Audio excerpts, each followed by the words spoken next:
Hubble Innovations believes in the power of creativity to solve problems in all walks of life.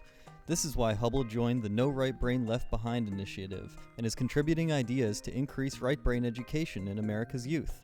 We wanted to see how we could help educators teach problem-based creativity to their students.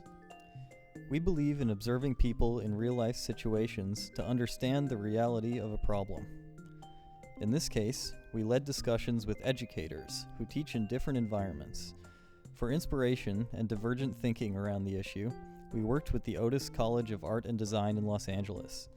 Then we hashed out the real-life details with a group of K-12 teachers who collaborated with us on convergent thinking and understanding how our ideas could fit into the reality of the school system. Otis is at the cutting edge when it comes to creative problem solving. Together, we explored ways to not only fill students' heads with facts, but also teach them how to solve complex problems and use creativity, collaboration, and communication in the process. None of this is currently required by standardized left brain testing. Here's the outcome of our collaboration. Currently, our education system tests memorization of facts, but in our new model, our goal is to also test a student's ability to solve problems creatively. We don't just judge the solution to a problem, though. That would be just another form of the current right or wrong testing approach. Instead, we also judge the various steps that a student takes to get to a creative solution. Of course, we will still test a student's capacity for knowing facts, but we add room for fact-finding and identifying the correct resources when a student needs additional knowledge to solve a problem. We will also evaluate a student's ability to plan and execute a problem-solving process and follow through on it. Naturally, since we're teaching creative problem solving, we will evaluate a student's results and whether they achieve the defined goals of the challenge. But getting the results is not enough in the real world. A person also needs to be good at conveying the results to others, so we evaluate a student's communication and storytelling abilities. Finally, to see if a student can take it one step further with open-minded creativity, we evaluate whether the student can see further opportunities in her results. For example, do the results suggest a further, even unrelated use or issue that needs to be solved? Each of these steps needs to be taught and evaluated, and because students are not just tested on right or wrong answers, each step is given an appropriate weight in the grading process.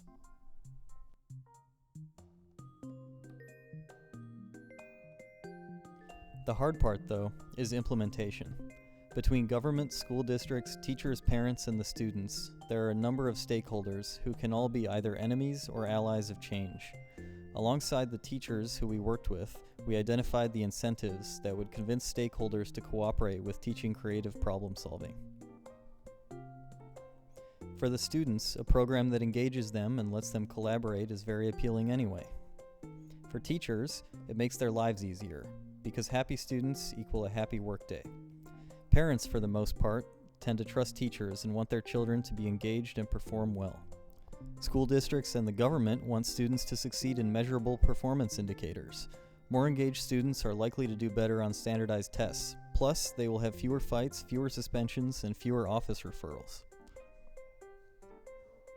Schools come in very different shapes and sizes. What they all have in common is that teachers have to make this change happen. That's why we can't just develop a one-size-fits-all solution and dictate that the schools use it. After all, that's what got us into this standardized testing mess in the first place. Instead, we need a flexible ecosystem of tools so teachers can adapt in their individual situations. So what's under the hood? How-tos and typical pitfalls so teachers know how to run the projects and avoid common mistakes. Sample creative challenges for various subjects. Instruction and advice on creating custom challenges. Access to a digital tracking system with mobile apps that allow teachers and students to track and manage progress. An intervention and coaching guide to show teachers how to intervene when students have trouble with a particular area of their project. An evaluation guide that uses the weighted step approach, showing teachers how to judge students' work and help them improve.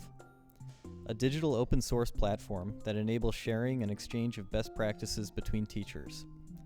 Live training sessions to build community between teachers and demonstrate in person how to teach creative problem solving. And we call this the Brain Box. Let's see how the brain box works at different grade levels.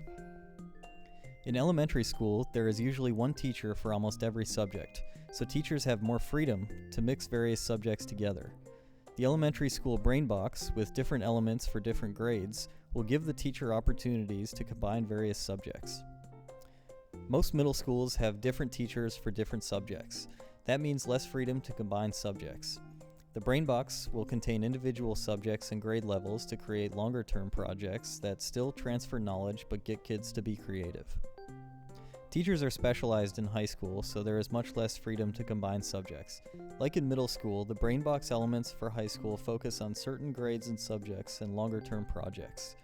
For high school, there would also be an element for running an entire elective class on creative problem solving at each grade level.